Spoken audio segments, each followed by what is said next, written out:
dhulka maqan walaalayaal dhulka maqan waa boo ku taal Puntland waa dhaawac ku yaal qof kasta oo Puntland ku nool beel kama qabsan ee maamulka qabsaday dhulku beel gaar ah kama maqnaa faataha lagu qabsan faatahana lagu soo laaban maayo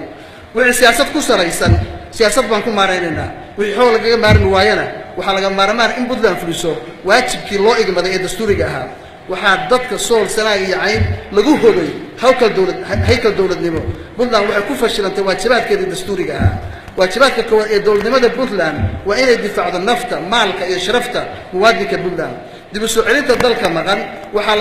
lagu maaraynayaa tala guud si mas'uuliyadeeda loo wada qaato cid gaar ahna aan lagu halayn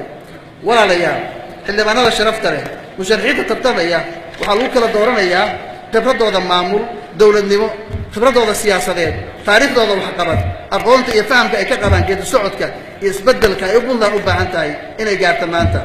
waxaan kalsooni ku qabaa inaad Puntland u dooran doontaan shakhsi wixii shaqaynaya hore u sii wada wixii ka dhimanna ku abuura waqti kooban si loo daboolo baahida baahsan ee dalka ka jirta waxaan aaminsanahay inaan ahay shakhsi